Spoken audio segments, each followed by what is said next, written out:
I was 17 when I moved to LA. That is kind of insane. What advice would you give to aspiring actors who are maybe considering making the jump to Los Angeles? If you bury a dream, it will haunt you. I'm looking up at the theater. I just remember thinking, I really want to be up there. And there was a part of me that felt like I couldn't. I shouldn't say I want to be something because that's not going to help me achieve it in present time. I was burying my creative dream. I just knew I couldn't stay in New York any longer. Madison, we're here. You were actually one of my first video editing clients. I started back in 2020 trying to do this full time, and you were one of the first people to hire me. So I want to say, hey, I appreciate you.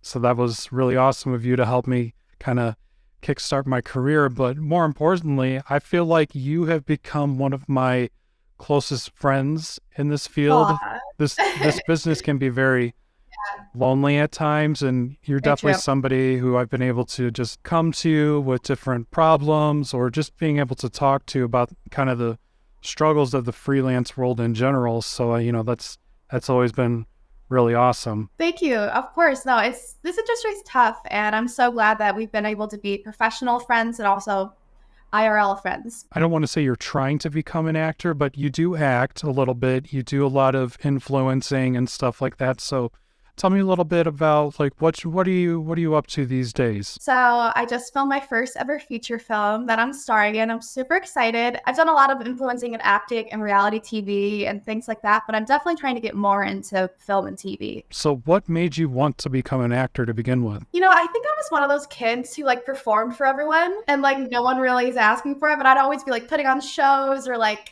just doing weird things. And I think that I'm just such a creative person, super imagery. There's this one memory I have when I was about 16. It was about a year before I decided to move to LA. I was still in high school and I went to go see the Fast and Furious movies in the theater. I'm looking up at the theater. I just remember thinking, I really want to be up there on the screen. And there was a part of me that felt like I couldn't. And then I remember just like sitting on that, being like, why can't I though? What made you want to kind of pursue it professionally? I think you really have to follow your heart. And actually, Zach Campbell said this in his podcast that I work on. He said, if you bury a dream, it will haunt you. I totally believe in that. I do think if you bury your dream of acting, I used to be a preschool teacher. I used to think I wanted to work in preschool, work with kids. And when I started doing that, I really realized I have to go to Hollywood. Like, I'm meant to be a creative type. I loved preschooling. It was very cute. And I used to think I wanted to be a teacher, but I was burying my creative dream, singing, acting, in the entertainment industry. So yeah, I think if you bury it, it will haunt you. So you should follow your dreams. Now that you mentioned Los Angeles, you grew up in New York, right? Yes, grew up in New York. So how did you end up in Los Angeles? My story's kind of funny. It's almost like it's cliche. I moved across the country with a guitar and a suitcase. It's true. I was really scared my guitar was going to break on the plane, but they were really nice and they put my guitar in this like special container so it wouldn't break. And yeah, I just felt like if you want to be in the entertainment industry, you can do it anywhere with influencing now, but Hollywood, New York, Chicago, I feel like those are the big places in the US. When did you move to Los Angeles? I moved here in 2016. How old were you when you moved there? I was 17 when I moved to You were LA. 17 when you moved to LA. I literally graduated high school and left. I graduated high school when I was 17, and then that summer, like a month or so later, I just moved to LA. That is kind of insane. That had to have been like really, really scary. I mean, how were you feeling during that time? Like, what gave you the confidence to do something like that? I appreciate your kind words. Honestly, delusion. I don't think I was scared at all. I think if I had to do that same move today, I'd be scared. I think because I was so young and naive that it was a lot easier for me. I just truly believed in myself it would work out. And of course, it was very chaotic, and LA in general is really chaotic, but I don't know. Like, that's a good question. I don't know what gave me the confidence. I just knew I couldn't stay in New York any longer. Why do you feel like you weren't able to stay in New York? So I'm from upstate New York. I definitely think in New York City you can pursue acting. I'm not too familiar with the industry over there in that sense, but one, it's so cold in New York. Oh my God, it's so cold. I love being able to go outside every day in LA. It's so like basic, but it is really a beautiful thing. I just grew up in New York. I lived there most of my life. I was born in LA. And then I moved to New York when I was about 3, but I lived my first few years of life in LA, and my whole life I just knew I wanted to come back. I mean, it's probably easier to do something like that when you're so young because you're just not really aware of just kind of the adulting aspect of everything. Like for me right now, I'm turning 33 soon, and I'm just like, there's no way I can move to Los Angeles right now. I got too much brain stopping me right now from, doing something crazy like that, unless I just got the right opportunity. But that's the thing. I'm just like, if I got the right opportunity, I couldn't just make the jump like that. So that's really commendable that you were able to kind of push yourself to do something so crazy to pursue this dream you have. Let's say like all your life you want to move to LA, like you don't need that opportunity. That helps, but like you don't want to attach yourself to things. Like even clients I've worked with, shows I've done, I'm very grateful for them. I have an amazing time, and when it works out, I'm so thankful, and I feel like I'm in the right place and everything. But yeah, whenever I've like gotten too attached to things, I don't want to rely on anyone else, any other factors for my success or my fails except for me. What kind of projects have you done sort of throughout your history since moving there? I started off doing a lot of free work, which honestly is advice I would give to aspiring actresses, models, musicians. Do some free work, but it has to be something that you're passionate about, because you don't want to do just anything for free. But I think a lot of times we think like, oh my God, I have to be paid. And of course you want to be paid, but there are good opportunities out there if you just put yourself and show that you're dedicated. You want to be paid, but sometimes doing that free work is what gets you connections and gets your face out there. When I think of the reality shows I did, or just like, I did a lot of dating shows, which I don't think I'll ever do those again. It's been really fun. It's very nostalgic to look back at the shows I've done, but I'm ready to grow. I'm ready to do some new stuff. Can you walk me through a little bit the process of kind of getting those jobs that you've had throughout your career so far? So ideally you want an agent or a manager or both, but you don't have to have one of those to get started, and you definitely don't have to have one of those to book roles. I've booked a lot of amazing roles on my own, and what I do is you apply to casting websites. You basically,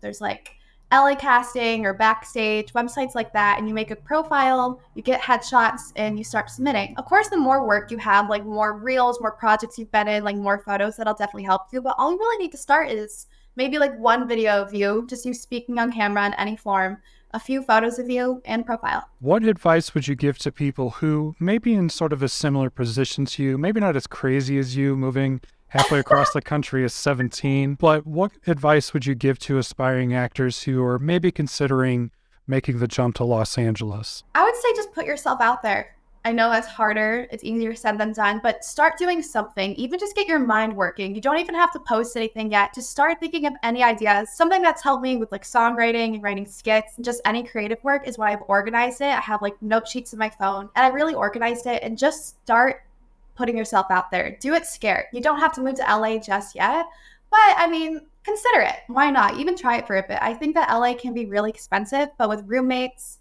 you can really make it a lot cheaper. And it's worth the money, honestly. Looking back at all the time that you spent here so far, what would you do differently compared to, all the experiences that you had so far? Okay, I did just say post things, but I would stop posting stupid things on the internet. Selectively stupid.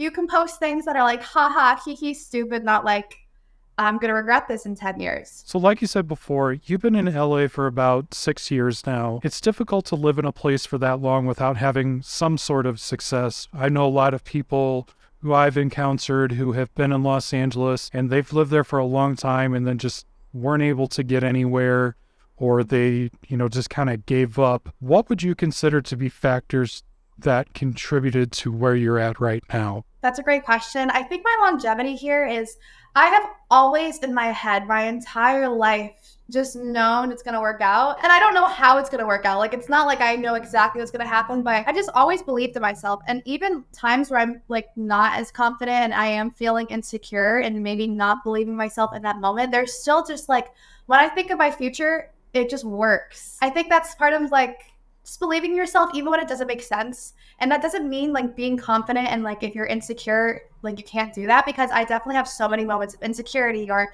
I post something, I'm like, what is this? Or I like try to make a song, I'm like, this is trash. Those are all very normal, but I think something that's really kept me here is no matter the amounts of rejections, no matter what gets hard, like I just know in my mind, like I've always, it just has to work out, because I won't survive. It has to work. Like, I just think it has to. I'm not going to stop. I think in life, you could have a lot of good opportunities. Like I could have, let's say I audition for like 2 movies or something and I get like very attached to them. I'm like, oh my God, like I really hope I get these parts. But in general, I didn't move to LA for those 2 movies. I moved just to LA and to like hopefully get in movies. And I think sometimes like I'll find myself being really attached to something specific, like, oh my God, I hope I get it. Like, if I get it, my career will change. And if I don't get it, like, I'll be so sad. But it's like, I have to take a step back and be like, I didn't even know what this movie was a couple years ago. And in my mind, I always knew I wanted to move to LA to be in movies anyways. So I think something important to know is like, try not to have attachment to things, even though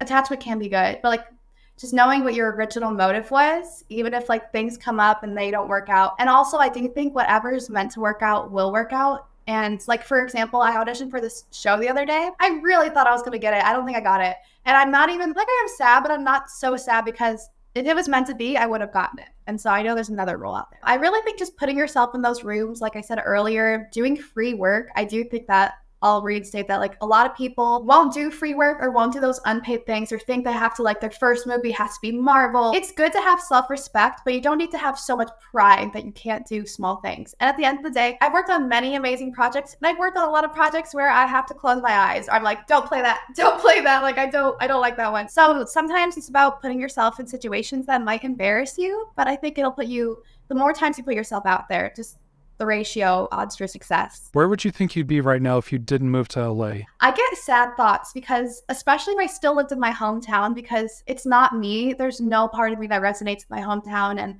I think that a lot of people from my hometown, they have like a very like simple living life, and it's not about like the big city and flashing lights. And that's something that I just always chased. I love palm trees. Sometimes when I've done like bigger jobs or bigger videos, and I'll go on Facebook and I will literally see people from my high school and commenting on them. Sometimes they're like, whoa, that's cool. But yeah, I think that if I had stayed in my hometown, I would be really sad. And actually, one of my friends from my hometown, she was pursuing music, and she asked me like how I moved to LA and like, how do you do that? How do you even like figure out the money? And the thing is, before I moved to LA, I had two jobs. I worked at a restaurant and I worked at Tim Hortons, which is kind of like Starbucks at the East Coast. And I saved up about like less than $3,000. And I was like, perfect. This is enough. It was gone in 2 seconds. It was gone in 2 seconds, but I don't really know how I ended up making it work. Like, I'm used to just like book acting jobs, and I would get like a little bit of money at a time. And like, then you book acting jobs and you get more money. That's the thing. Like, that's really awesome. When you start actually working as an actor and actually making money for something you're passionate about. Like, no offense, I was not passionate about Tim Hortons. Love the donuts.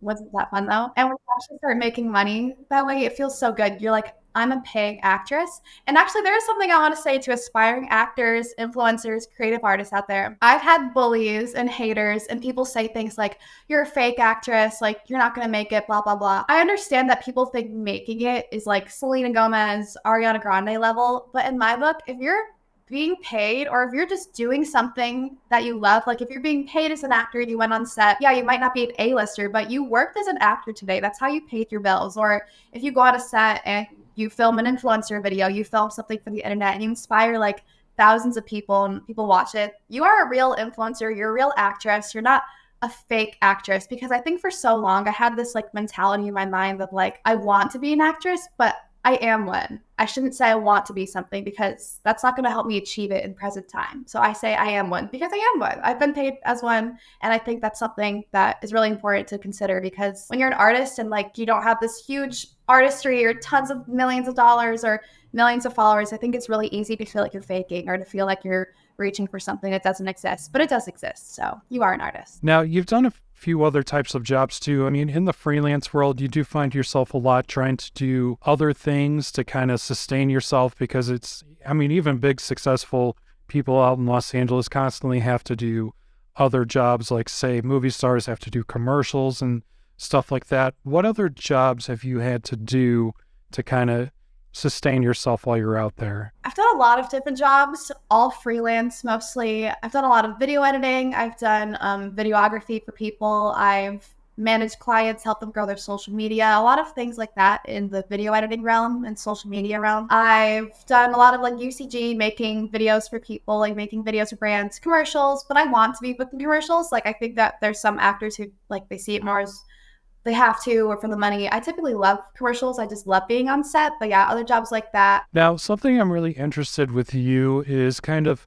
like, I'm not the talent. I'm on the other side of it. So I'm kind of curious, like, what is... I think you're like the talent. I guess I'm the talent technically right now, but I've spent most of my life not being the talent. You're the talent, But Alex. I mean, like, in the aspect of, like, this is what you mostly do, is try to Yeah. pursue these things. I'm kind of curious, like, what does your day look like? Kind of like, what are you doing to prepare for roles? What are you doing to go find these roles currently? Not necessarily like back what you were doing, like what we were talking earlier. Like, what is your kind of days, weeks, months look like while you're trying to find these jobs? So right now I'm working with a private acting coach. I love her so much. She's great. I've definitely seen so much more progress in my roles and my skill and just like booking everything ever since working with her. I know that private acting coaches can be expensive. You could always go to like group classes, which I've done that too. But I think something as an actress that has really helped me and I see more success is having the private coach. So that's something that I'm doing about every week or so, sometimes only a few times a month, depending on my schedule. And I have a lot of auditions. I've been having a lot of auditions, a lot of callbacks. I have the script right here on my desk that I'm going to be auditioning for later today. And my days are really random. Like today, for example, I have this interview, I have an audition later, I have another interview tomorrow and a photo shoot. And every day I submit to castings. I always do some type of like laptop work on top of also like trying to film social media videos, which it's hard to balance. I think when I was more of an influencer based, I was less focusing on my acting career. And now that I'm more focusing on my acting career, I'm still focusing on my influencing career. But what I've really noticed is influencing success can be great, but it's very fleeting sometimes. You can have millions and millions and millions of followers and views. I have almost 1 million followers on TikTok, and then it's like they can just go away just like that, or the engagement. I think social media is a powerful tool, but on its own, I don't feel satisfied. That's why I think like social media is more of a tool for my acting career and for my other creative pursuits. Long story short, they're kind of different every day. Yeah, I mean, that's kind of the life we live as freelancers, right? Like, you just never know what's coming, especially if you're constantly having to find different gigs and such. It kind of makes it hard for scheduling things because I'll be like, yeah, I'm free on Friday. And Thursday, it's like, you booked the job. And it's like, I'm not free Friday anymore. Like, it's very last minute. And you kind of get used to it. But it does make planning things hard. And it does make it, for people who aren't in my industry, it's a little hard to like make plans and things like that. Because the majority of people have some type of like 9 to 5, very scheduled. They have like vacations off. And in the entertainment industry, it doesn't work that way. Like, I could book a vacation to Italy next month. But then what if I book a huge movie? It's like, what do I do? Yeah, that's very tough. That's very tough. This is probably going to be one of the most Madison questions that I ask you, because it's actually, I actually thought of this question a couple weeks ago when I was interviewing some other people, but I'm going to frame it specifically for you, because something that you and I talk about a lot is kind of our goals and how important it is to kind of visualize your goals. So I'm going to give you the opportunity to tell me, what kind of goals are you looking to accomplish over the next couple of years? What do you want to do as far as your acting or even just your career in general? I'm definitely hoping to see myself on the screen in movies and on television. I hope to become a SAG actor. Right now I'm non-union, but that's definitely one of my goals, to get into SAG. I want to see myself in projects that not only I think are awesome, but that I'm passionate about. I would just love to see my young childhood and current, but my young childhood dreams come true. Like, there's people I've worked with in this industry or shows I've done that I just think back to my young self. I'm like, wow, like I would have thought I was so cool growing up. Oh, the bullies could have never gotten to me if I knew I would have done that. Right, right. So I definitely want to see myself immersed in movies, definitely get bigger roles. I'd love to be in a movie where I'm more like maybe a bit of a producer involved. I'd also like to get some music out there. I did move to LA with my guitar, so I moved for music and acting, and I've always been like really nervous about my music, so we're working on it, and I'm hoping that I can get some songs out there in the next few years. So what kind of steps do you think you're going to be taking to try to achieve those goals? I think it's just about what I said, putting myself out there, really practicing good habits of creating even when I don't want to, such as I think making music or making skits or making comedy or writing. Those are all skills, which is a beautiful thing, because I think when people say, oh, I'm so bad at singing, I can never do it, or I'm so bad at acting, well, it's a skill. So if you're bad right now, you can always improve. I think the times when I'm really not in the mood to write something, or I'm really not in the mood to be creative and I force myself to, I think those are really good times where I discipline myself and I actually get better. So those are some moves I'm taking, like disciplining myself, making myself do things even when I don't want to, and just taking more classes, really just putting your face out there, taking risks, but like not too, I don't want to like post anything dumb on the internet again, but taking appropriate risks. All right, I think that's a great place to end, actually. Is there anything like you got going on right now that you want to promote? I mentioned a little bit earlier, but I'm starring in my first feature film. I'm very excited. It's a horror film called Fables for the Witching Hour, Volume 1. I do have to say something. I think everyone should make a dream board or a vision board. And I know that sounds very LA of me, but it's true because I made a dream board and I made it right before 2023. And I said, I at least want to be in my first movie this year. And I filmed my first movie in January. So There you go. make those dream boards, really make one. It'll come true. Well, Madison, thank you so much for talking with me. I'm sure a lot of people are going to find this very helpful. I mean, it's great to see that you are following those passions and finding some success with it. So I think at some point I'll have to follow up with you and just see where you're at. I would love to do a follow-up. Thank you so much for having me. This was fun. Absolutely. Thank you.